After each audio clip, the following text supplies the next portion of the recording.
Hello.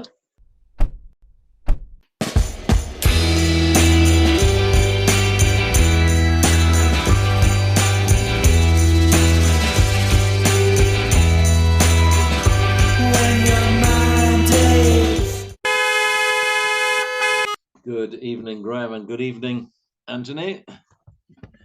Hello, And Charles. welcome back. Sunday evening, glorious FA Cup day for Leeds United. What a marvellous start to the new year.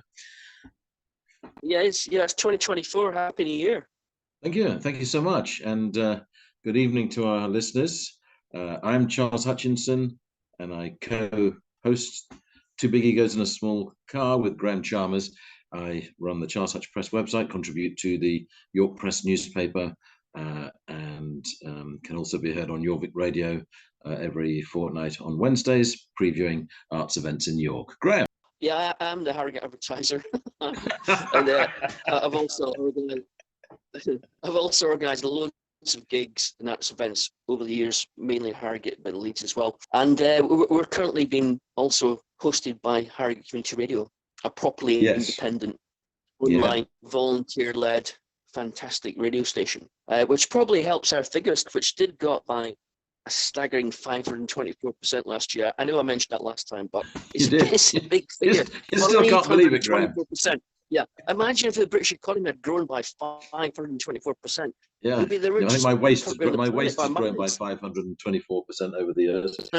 Yeah. Now, our first topic of the evening, this is a cheesy link into this topic. What do you think I played today in church? The organ? No, I played a king. I played Melchior, but of course, you and I both this week seen the film about the king. More to the point, it's more about the Queen to the King of rock and roll, Elvis Presley. Exactly. And the film titled Priscilla, and it's the female, it's the distaff side of the story. Sofia Coppola, of course, by contrast with the Elvis film made by Baz Lurmann, Australian director. This, of course, Sofia Coppola, as has been her wont, looking at life from the female perspective and focusing on female characters. So, Graham, it's a fresh look that doesn't leave Elvis in a particularly good light. I don't think it leaves Priscilla in a very exciting light. But what does it say about her first, do you think? Well, first of all, you got to mention that Sofia Coppola is a woman who makes films from a woman's perspective, but not in a sort of like agit-prop, Me Too movement type way. No. She just makes films where it's from a woman's point of view, which is great. And basically, with the executive producer being Priscilla Presley before she died, obviously, and it being based on Priscilla's autobiography, Elvis and Me, the whole film feels like wants to do Priscilla justice to the living Priscilla now. So it's a very sensitively handled, very careful film where you see life from the very beginning of Priscilla and Elvis from Priscilla's point of view, which makes it 14-year-old an girl. interesting film, and it makes it quite intimate, and it makes it quite believable. And so the first half of the film, I thought, this is really good. It's an understated look at real life of a legendary story. And unlike Baz Luhrmann's film, which is screamingly over the top as you'd expect, Sofia Coppola's film is very, very low key. Not that many visual flourishes like she usually does. It's much more serious than normal. It is much more serious than normal, and that's partly, I guess, because the opening scenario that she is a 14-year-old schoolgirl. Her family, Germany, of course. Elvis is doing his military service in Germany at the time, and that is how the two meet. And it's not that it's any more sensitively handled than it could be, because, as you pointedly say, Graham, it is based on Priscilla's own version of what happened. It is through modern eyes, through eyes that would look upon a 14-year-old having a relationship with a man, 10 years older, I think Elvis was at that point. We say relationship, it should be made clear that it was not a relationship of a sexual until sometime later. But nevertheless, it still perhaps feels a little awkward looking at it now. maybe that's just 21st century eyes that say that. But how did you feel when you were watching it from that point of view? I didn't think it was about that whatsoever. No, I didn't think it was about that whatsoever. I thought Sofia brought the subject up because she had to, and then moved on to the real story. She neither ignored the point nor did she labour the point, which is quite right, because if you think about it, if you're going to start going down the road that you can't have any stories involving women under the age of 20, any sort of romantic entanglement, you're going to have to stop doing Romeo and Juliet. For Elvis was the one who wouldn't sleep with her. Rather than the other way around. It's like King Arthur in bed. It's code of chivalry applied to Elvis once he got in the bedroom back at Graceland, but only with Priscilla. With everybody else, he won that he took really seriously. What I thought was interesting is they showed her she was quite a mousy person in some ways when she was, especially younger. But even when she was mousy, she was no one's pushover. I mean, she was besotted with Elvis and vice versa. But they always showed that she had character and an independent streak in her. She wasn't just, so to speak, going to roll over. So I thought it was handled really well as a real life story.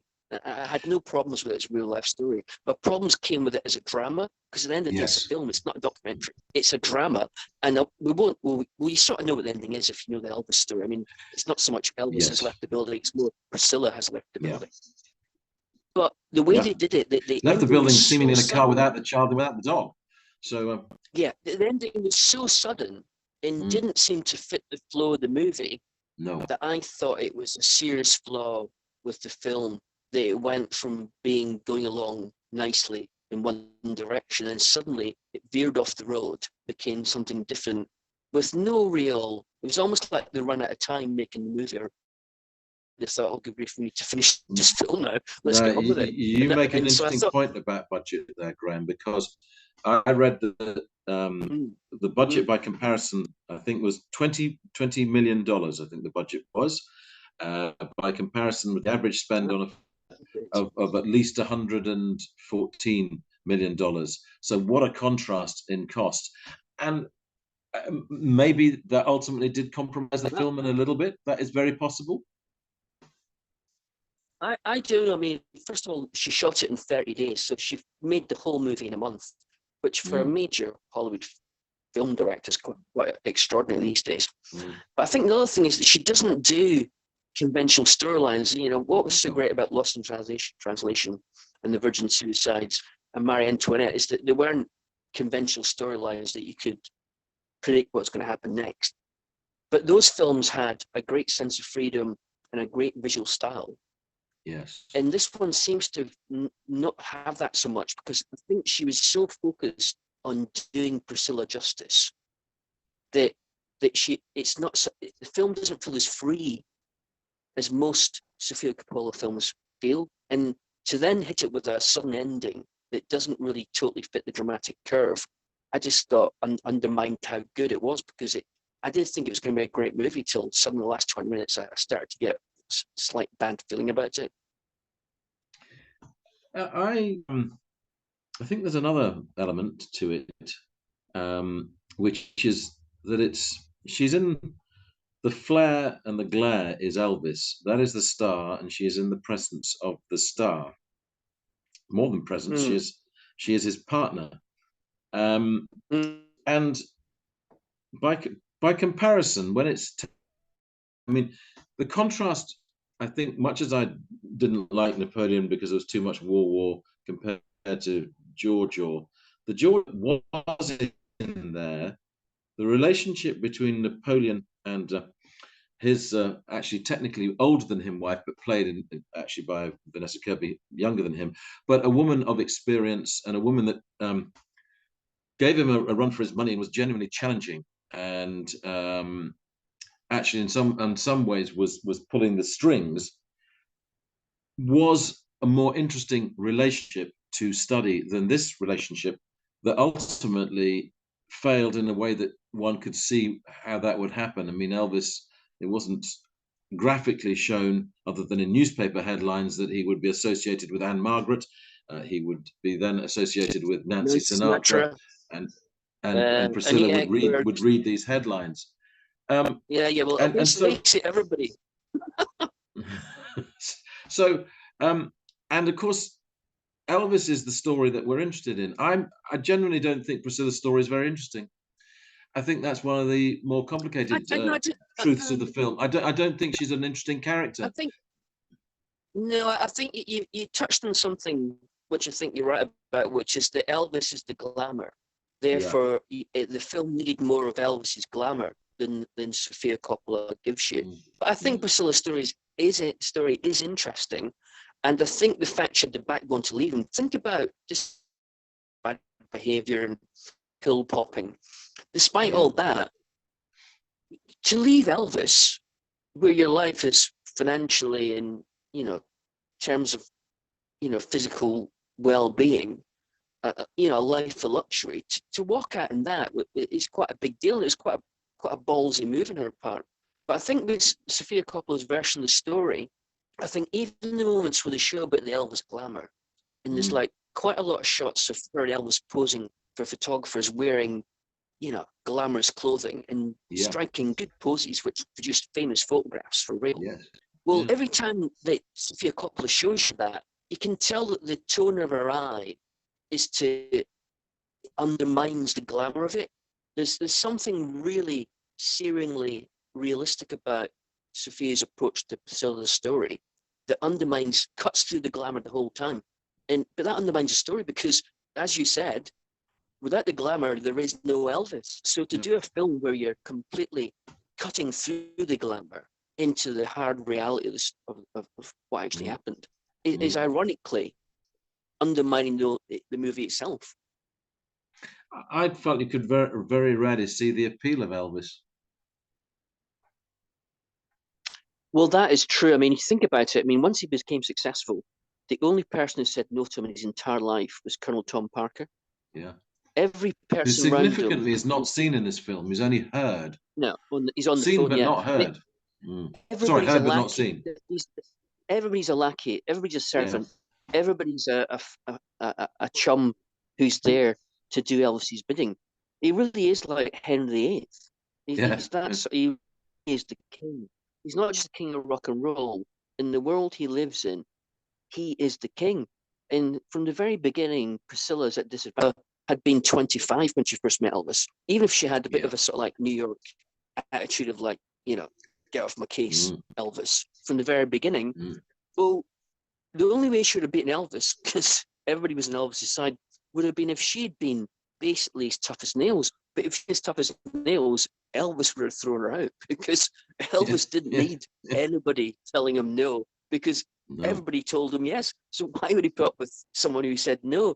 So the only way any woman could have stayed with Elvis in any serious but normal relationship, almost of equals, well, it just wasn't possible. No one could have pulled it off. Elvis would never allowed it.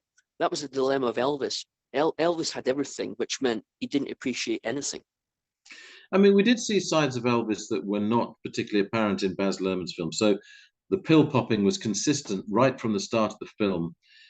That's true. We saw the temperaments, flinging things, and then apologizing for that.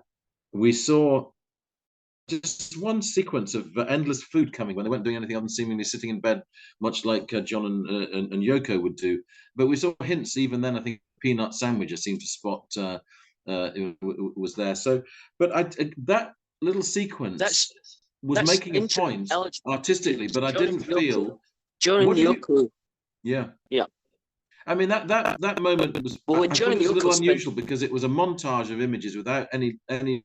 So there's no conversation going on in that. There was just food being delivered. What did you read into the significance of that moment? What was it saying? Well, first of all, when John and Yoko were probably John and Yoko and spending days, weeks in bed and having food delivered, they were on a macrobiotic diet. So they were on like rice and not very much else. Whereas Elvis was on like bacon and But I think because Sofia is also a very intelligent filmmaker. Yes. She was hinting at the future there. She was saying with the pill popping and the food delivered to their door in their bedroom, she was saying Elvis is going to die because of pills and food. eventually, but his bad habits are there from the beginning. This isn't something that came out of nowhere. He was inevitably going in that direction just because what his character was. So I think that was quite a clever way of suggesting that. That's why I was disappointed. And his love of guns as well. I thought the film was very good because it brought in all these little ideas about what was to come without telegraphing it, without knocking you over the head with it. So when the ending, I didn't feel worked that well. I felt really let down because I actually had enjoyed the film quite a lot until that point. And what about the choice of music at the end? Dolly Parton's "I Will Always Love You." Why? She's just left Priscilla the building. Mrs. Elvis has left the building. Yeah, but Priscilla has never really stuck the boot in Elvis. I mean, even when the film is critical of Elvis, but it doesn't portray him as an absolute monster, because perhaps Priscilla, part of her did still love him to the very end, and perhaps Elvis wasn't a monster; he was just fallibly human. Yeah, I think that last point, Graham, actually is probably that's the thing, you know, fallible and human. So a lot of comparisons have been going on between the two films, which is an obvious thing to do, compare Lurmann with Coppola, and maybe in some ways it's an unfair comparison, and maybe it's an obvious comparison because one filmmaker male, one filmmaker female, and one perspective Priscilla's, one perspective actually not Elvis's, but very strongly Baz Luhrmann's, in that the story that he really told within that was very fixated on Colonel Parker. I nevertheless felt much more rewarded by the Baz Luhrmann film, and maybe that's because I look at it. I suppose I look at it from the point of view of the Elvis fan in me, and that might seem a little bit simplistic, because obviously Sofia Coppola's film is putting together a very different image of Elvis, and maybe it's I just didn't. It's not that it's because I can't say that it's misrepresenting Elvis. That would be wrong, and you could equally say that Baz Luhrmann's film might have, in some ways, completely truthful.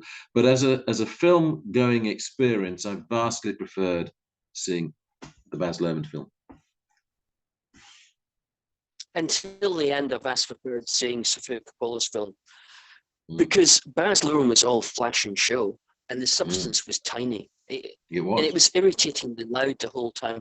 He chucked everything at that blooming film, and he didn't let it settle for a second. And I thought the best thing about Baz Luhrmann's Elvis film was the guy playing Elvis. Was it Austin Butler? Yes, I Austin thought Butler. He was great as Elvis, especially on stage. His stage performances Elvis were superb. But that was the best thing about the film. I thought the storyline and the Colonel Tom Parker bits, I thought, were a bunch of hooey. Whereas I thought Sofia Coppola's Priscilla story was much more believable, much more human, much more grounded, and it would have been a great film if it wasn't for the way the ending was handled. Well, we're giving. It's good to have rather polar opposite opinions on this, Graham. That's fine. I both Celestine and I left the film feeling rather flat after Priscilla. Which I certainly didn't feel, not at all, how I left the Baz Luhrmann film. That's another thing. It could have been portrayed as a tragedy. This is what the skillful thing about Sofia Coppola, she's a proper film director, is that she's in a tragedy, which would have made it a more dramatically satisfying movie. She's decided not to do that, but to do her own low-key interpretation of real life. In a believable fashion. I thought the whole film was believable, except for one thing. No one could play Elvis with as much charisma as Elvis. And so the one thing the film did lack, and I'm not sure this is deliberate on Sophia's part or not, was that the person playing Elvis himself, I think it's in Saltburn. I think he's one of the main characters in Saltburn. He had some southern charm. 6'5". Yeah. He had some southern charm. He was too tall. Priscilla. Elvis was fairly tall, but he had some southern charm, but he had nowhere near as much charisma as Elvis. I mean, my God, part of the reason people got this so much stuff from Elvis is because the guy was a charisma factory. He was like a volcano of charisma. People have done anything for him, and it's very hard to reproduce that on the big screen with an actor. And I felt the Elvis film did that far better. That's a good point. If Austin Butler had been Elvis in Sofia Coppola's Priscilla, it would have been a better film. I mean, very purposely, I think you saw a brief moment of stage performance. You saw a brief moment of stage performance by Elvis from behind. Never saw the singing. So that seemed to be a deliberate decision as well. Maybe that's how Priscilla always saw it. She was in the next door room while he was singing. It wasn't an expansive film. It was a very intimate film. Lots of scenes in small rooms. Lots of scenes with only 2 or 3 characters together when people were actually chatting. It was a deliberately intimate style film, not expansive. And Elvis, as we know, was a big personality for big stages. So in films is a performer. But that could have been partly because she wanted to feel real, or it may have been because it's easier to shoot intimate scenes and save money than it is to shoot large scenes. Yes. But one thing it definitely had, which is good, was that it was clearly shot a lot of it at Graceland itself, which really helped the movie because it felt real. Because it actually was in Graceland. It wasn't a studio set. It wasn't someone pretending to be Graceland. No. It seemed to be Graceland. As you may have been inside Graceland ourselves a long time ago. Yeah. It so felt ultimately, like Greg, would deal. you recommend that people should go and see it?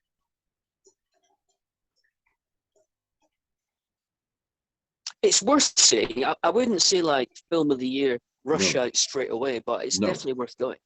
You don't think so? Okay. Okay. So, so far this year, I would definitely recommend Wonka far more than that, and I would also recommend One Life far more than that, which I think is this is the Anthony Hopkins and Johnny Flynn film. Have you a chance to see that? Oh yeah, the British Schindler's List. Yeah, I mean that would be a very simple way of putting it, and I think I mean it's a fair point to make, Graham. I think one of the things that's interesting about it actually is exactly that. This is a story. Schindler's List again was a story that I didn't know at all, and it's very much. Although this Nicholas Winton story, obviously, just to remind everyone, it was covered by That's Life with Esther Ransom some years ago now. And it's a story of helping 616 children from Czechoslovakia, Jewish children largely. And just as obviously the reach of Hitler was creeping across Eastern Europe, and the train journeys that were made, and then the very last one that actually never managed to make that escape and travel. It's very much in the British style of making a film. So if we're talking about low key with Sofia Coppola, the way this is done, there's nothing. It's not in any way exaggerated or whatever. It is just told in a very matter of fact but remarkably moving way.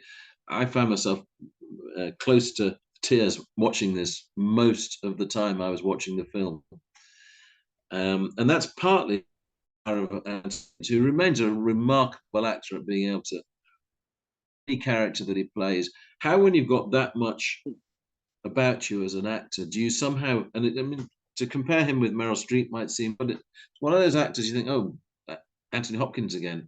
But then you watch each performance and you're drawn in, and you don't think it's Anthony Hopkins. He absolutely has he ever been wrong? Has Anthony Hopkins ever been wrong for a film? I don't think so. Has Meryl Streep ever been wrong for a film? I don't think so. No. That's how good they are.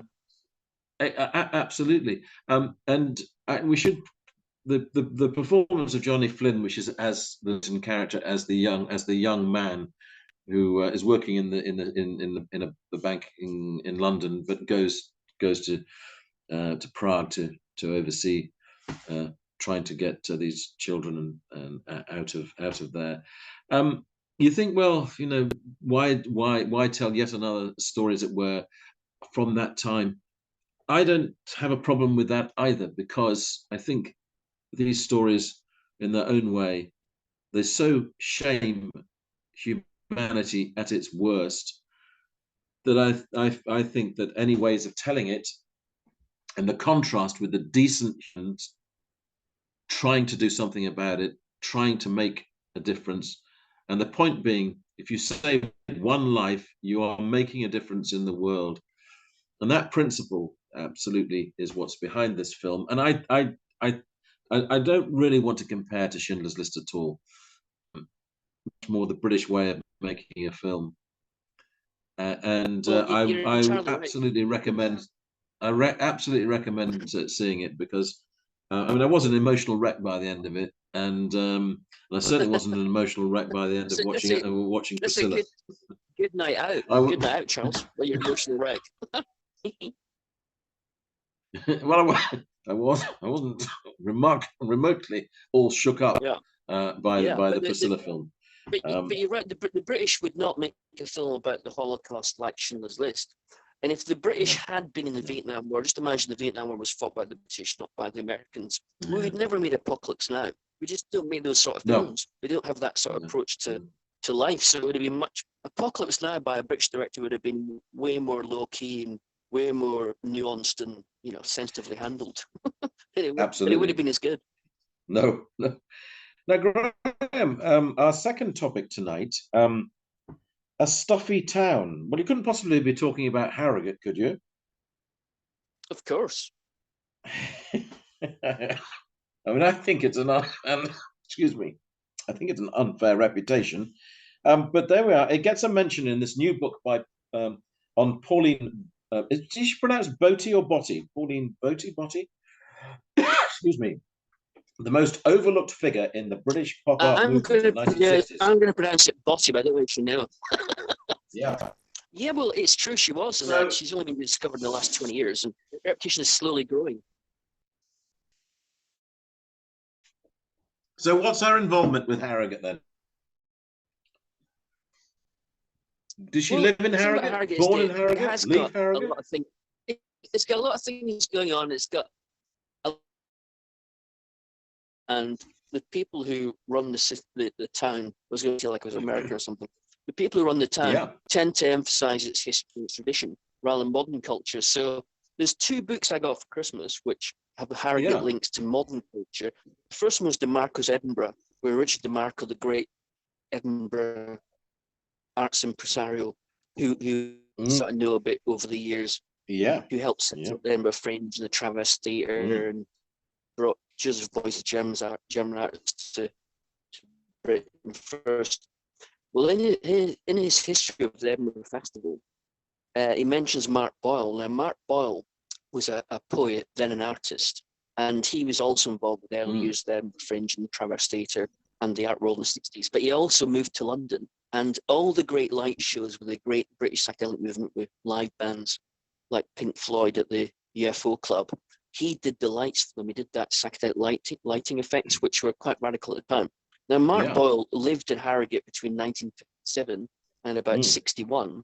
And it was when he was living there, having been in the army, that he stopped being a poet and started to become an artist. And he had his first painting actually ever sold, happened in Harrogate.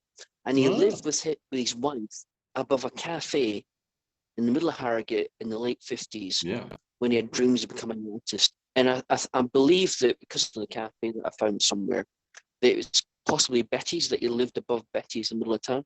So that's one book with a link to Harrogate modern culture.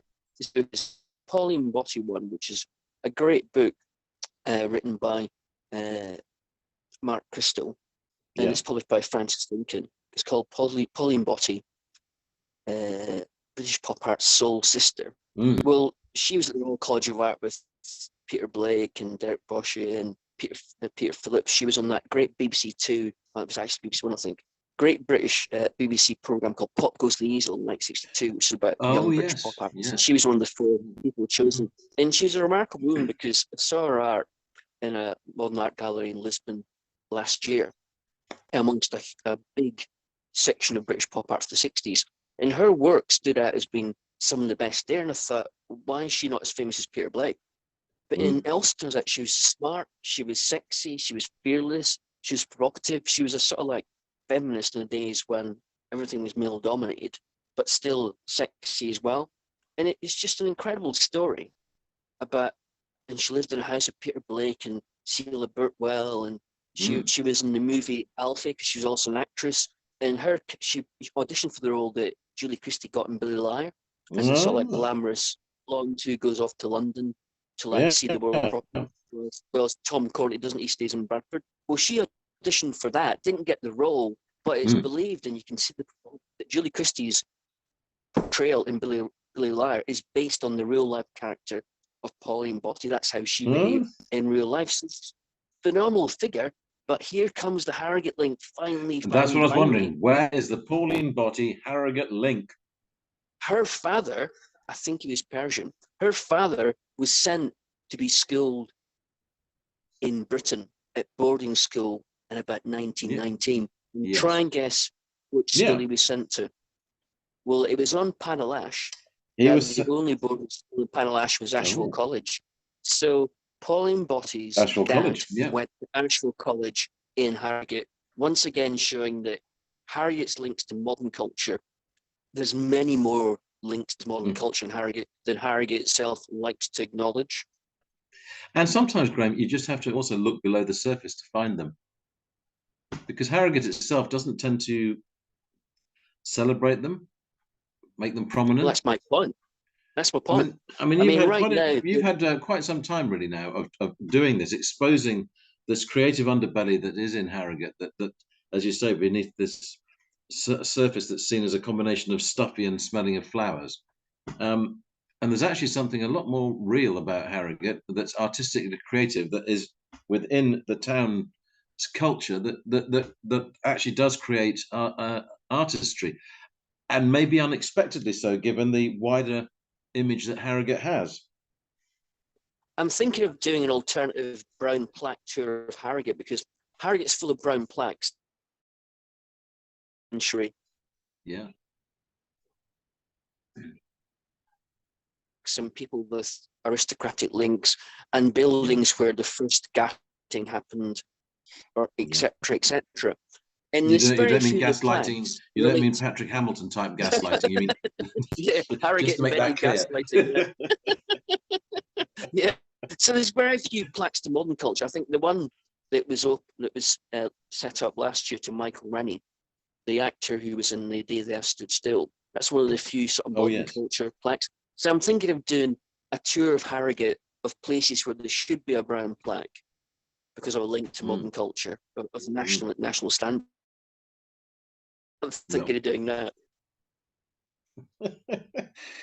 Now, our last topic, which would probably be brief, but the charts for 2023, which have been getting a lot of publicity about, I think 7 of the top 10 selling artists for singles this year were female.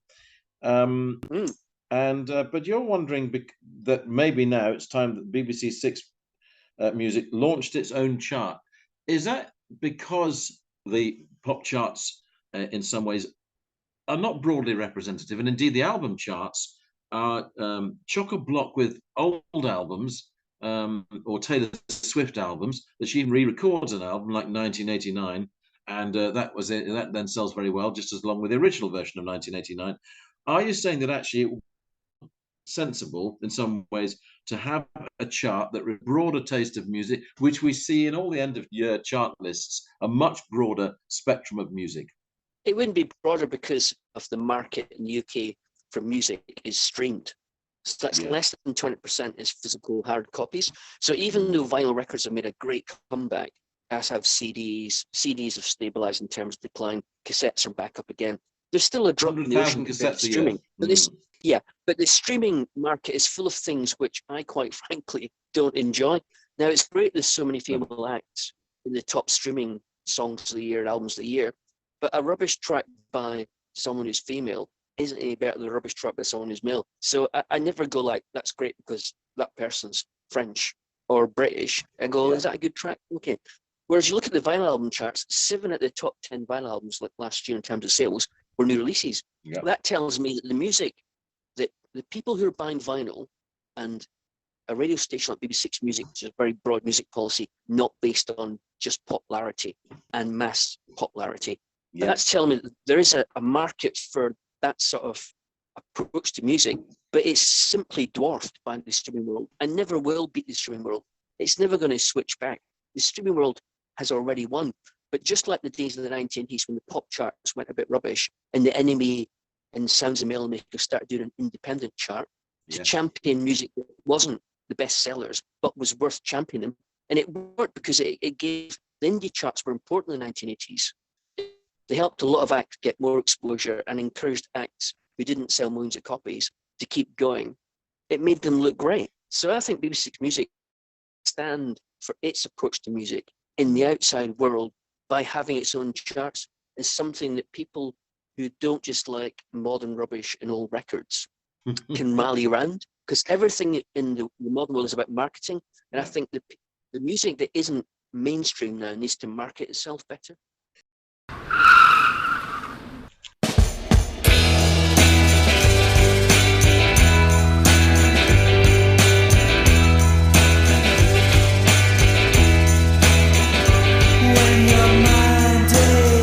You've been listening to the podcast Two Big Egos in a Small Car. Your hosts were Graham Chalmers and Charles Hutchinson. This was a Baltic sub-production.